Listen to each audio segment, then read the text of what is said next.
Trials Tuesday once again, and today we're discussing a potentially terrifying new trend that has a lot of people worried. It's a new way of downloading and technically printing out firearms. Yeah, it sounds impossible, but a man in Arkansas has figured out a way to do it. Attorney David Aylor, the Dean of Discovery, the sovereign of the show clause, is here to talk about the threat that has caused international controversy. Counselor, thank you so much for being here. So we saw this article. Basically, a gentleman in Arkansas is printed out a manual of how to create a firearm, an AR-15, I believe, out of pretty much thin air. Right, out of things that your normal citizen is going to be able to get their hands on, and that's obviously the big concern about it.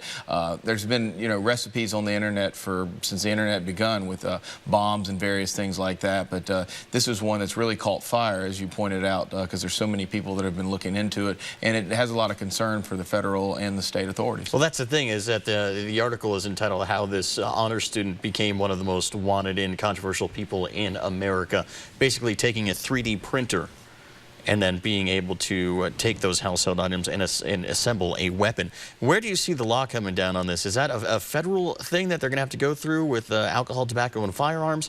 Do you think that this guy's going to see time, see charges, and do you think it goes to court?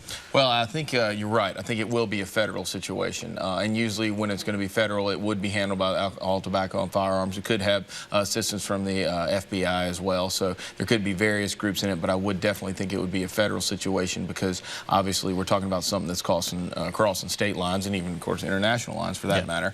That being said, there could potentially be charges, but I think what you're also going to see is potential laws coming for those who manufacture these weapons, similar to situations where people take a semi-automatic weapon and then they make it fully automatic. That in and of itself is illegal. You have a semi-automatic weapon, which is not illegal.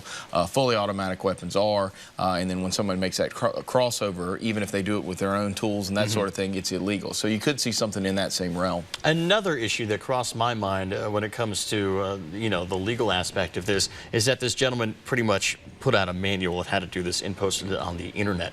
Now, does that fall into kind of a First Amendment, freedom of information kind of issue right there? I mean, he may have built the gun himself, but at the same time, dismantling this information shouldn't be illegal, should it? It shouldn't be, unless there's something within the information in and of itself that's illegal. For instance, obviously, if you put out things on the internet that are terrorist-related, encourage things like that, you can violate the First Amendment.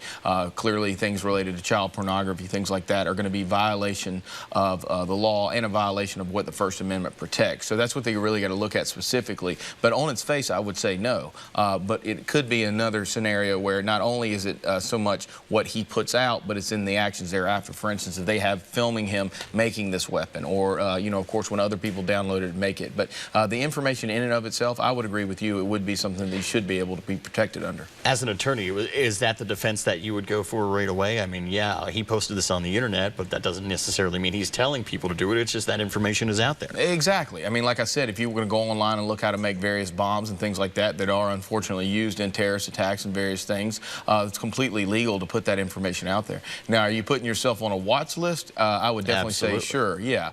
But ultimately, that information in and of itself should be innocent and should be protected under the law, even though, of course, a normal citizen is going to look at it as a dangerous threat. And again, it will be looked at that way by the federal authorities, but initially, I wouldn't see a lot of ways they could prosecute it. You and I have talked about, internet kind of crimes and how to handle those a lot lately. Do you see, something going after these people that post those recipes to make bombs or post instructions on how to make these firearms? Can you go after them? It's very difficult, but usually a lot of these people that are involved in these things are also involved in other activities that maybe will be illegal, whether it be selling contraband, selling firearms, different things like that. So they'll definitely get looked at, and most often, it'll just be a starting point for the investigations, and ultimately they'll find other things. But, still the internet, it's still very difficult to prosecute things like that. Indeed, and we'll be keeping an eye on that case. Thank you so much, Attorney David Aylor, for being here. We do appreciate that. Stay with us. Ask Alan Anything. That's coming up next.